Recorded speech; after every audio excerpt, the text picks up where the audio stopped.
So what in the world did we just witness? Well, the technique I used at the beginning of this video is called double exposure. It's a super fun, really amazing technique that you can use for video. Now, double exposure is traditionally more of a photography thing. If you jump on Google or YouTube and search for double exposure photography, you'll find tons of amazing pieces of art that people have created using this technique. But what I wanted to do was take that photography technique and apply it to video, because I think video is the perfect medium for this technique or trick, if you will. Because we have camera movement, we have composition, there's so much stuff you can do with this. So in this video, we're gonna jump into how to create double exposures. And what's wild is this is such an easy technique, and you can go out today with nothing but a camera and a couple pictures or footage and create this yourself in minutes. So let's start by briefly talking about what double exposure is. To really simplify it, it's simply two images overlaid in a specific way. So back in the film days, a lot of cameras had the ability to essentially halfway expose your film and with one picture, and then take another picture and finish that exposure. So it's two different exposures combined together on film, hence double exposure. We can do this digitally very easily with a lot of cameras or using things like Photoshop and Post, super duper easy. For video, it's not much more difficult. So what I'm going to be mainly talking about with double exposure is the look that you saw at the beginning, where it's kind of a white background with a subject, and then there's this like image overlaid onto it. And to create this double exposure look, you need simply two things that are easy to make. The first is a subject in front of a white background. And don't worry if you don't have a fancy lighting system with giant cyc walls and white backgrounds. I'm going to show you how all you need is either a tree, a window, or a garage to easily make that. We'll get to that here in a second. So that's the first thing, a subject or a person in front of a white background. The second thing you need is some still images, photos, or footage that will be overlaid over your subject. This could simply be random B-roll. It could be an image that you animate. It could be drone footage, which is what I use for a lot of those. Really, the sky's the limit, and you can move around, animate, do all kinds of cool stuff with that. But that's the second thing you need, is some kind of image or footage to overlay on your subject. So now let's talk about lighting and filming your subject, the person or object in front of the white background. If you don't have a fancy white backdrop with a bunch of lights, there is a great technique that I use for all of the footage that you've seen and will see here in a second. And that is to simply use my garage. So all I did was set up my camera and myself inside of a garage on a really sunny day. I then set exposure for myself, and since it was in a shaded garage, the background or looking outside of the garage door was super blown out and essentially white. Super easy way to get this to work. Another technique you use is just filming in front of a window. Have that window be blown out, be in the shade of a house or a room would work just fine. Or going into a park, finding a shady tree, making sure your background is blown out and you're properly exposed. All that stuff would work great. Or you could use, a white backdrop that's lit and all that good stuff. That's how to get the exposure set up. You just want to make sure the background is as close to perfectly white as possible. Another thing to keep in mind is that whatever is dark in the footage that you're filming of your subject is going to take on the overlaid image better in post. So a lot of the footage I used didn't have anything perfectly black in it. That way it created this kind of translucent, you could still see me, but then you could also see the footage that I overlaid. So pay attention to levels. Think about your shirt, your clothing, whatever you're going to be wearing. Some of those shots I used a white shirt, which didn't take on as much and it kind of washes out more, whereas a darker shirt overlaid the images more strongly. And finally, a lot of these shots I was moving around a little bit, but the camera was standing still. You could go a step further with this technique and use some camera movement. Have a buddy use a gimbal or a slider, something where you're getting some camera movement, gives you some really interesting options in post. So all that stuff was talking about filming the subject.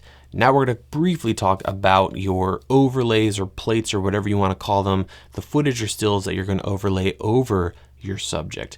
This can be anything you can imagine. It can be time lapses. It can just be a static image. We can animate it in post if we want to, but what I found worked really well was drone shots.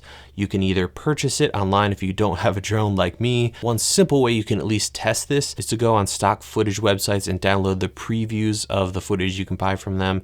You can use that to simply test it, or just find some images, online, or take your own images, which would be even better. What I found worked best for these background images, if you will, or the images we're going to overlay, is shots that had lots of dynamic range. So some of the examples I showed you had kind of dark, hills or forests, and then there was also like a sunrise or sunset.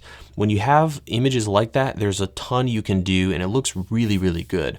I personally found that images that had kind of the same exposure didn't have as much of a visual effect or impact. So using shots with kind of foreground, the sun, mountains, things like that, or city, urban stuff looked really, really amazing. So experiment, and it's super easy to swap these in and out, which brings us to the final part, which would be actually creating this thing with your editor, and it's super duper easy. So let's go ahead and head over to the computer and put it all together. All right, guys, let's go ahead and do some double exposure. I've got a project set up here in Final Cut. I'm using Final Cut, but this will work in any editor. There's only one critical setting you need to be able to change, and all software, including, Final Cut, Premiere Pro, DaVinci, even Sony Vegas, is this right here, blend mode. I'm in the inspector in Final Cut, and we're going to be changing it from normal to a different setting. But every software should have this available, including photo editors and whatnot. So we have our project here. There's only really two things you need that we've already talked about. I've got my footage of myself looking weird in front of this blown out white background. And then underneath that, on the next layer, I have the image that will be overlaid or underlaid to our subject. So 2 layers here, that's it. Subject in front of white, and then whatever footage or photos you're going to use underneath it, right? Okay, now here's where the magic happens. I have my clip of myself or our subject selected. We go into the inspector, we go to compositing and change blend mode from normal to screen. This is critical, and here we go. Just like that, we have a double exposure. You'll notice that the white is remaining white, and anything that is dark in our subject footage is kind of transparent, and it's showing both myself and the background. And this is the exact sequence that you guys saw at the beginning. Here's another clip. Select it. We already have our plate underneath it, which is this snowy capped mountain with the sun. We're going to go in, change our blend mode from normal to screen. Ta-da, there it is. Moving on to the next one, same exact thing. You'll notice I'm putting a mask on the lower layer, which is this mountain here. And the reason for that is it creates this really cool effect. So let's go ahead and change this one from normal to screen. And you can see it's kind of doing this like white vignette around my arms, a little tiny bit on my hat. And I just think that looks pretty slick depending on your subject matter. So, go crazy, have fun with that. Something else to pay attention to is the grade of both the footage of yourself or your subject and the plate or footage underneath it. So a lot of these I actually graded fairly heavily. This one you can see I've really cooled down my top layer here. We're gonna go ahead and do the same thing, change it from normal to screen. And you can see myself looks very cool, but the background is super duper warm. And I even went crazy on that footage in the background to really warm it up.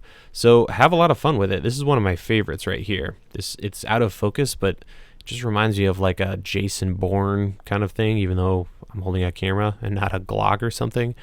Right, so we're gonna change our composite mode from normal to screen. And you got the city in the background. I went nuts on this grade on the back here, so I'll turn it off. That's just the footage, straight up, and then I made it very cool and teal, and I just think that looks really nice in my opinion. So that's it, guys. 2 layers. We already talked about it. You know how it works here. All you got to do is change that blend mode from normal to screen, and have footage underneath on that second layer, and you're good to go. So that is double exposure for video. Really cool technique, could be used in so many different ways for music videos. I mean, all kinds of different stuff. So I hope you enjoy this. Let me know if you guys have any questions, and that's pretty much gonna wrap this one up. You can watch fresh videos here at DSLR Video Shooter every single Tuesday. Thank you so much for watching, and I'll see you in the next video.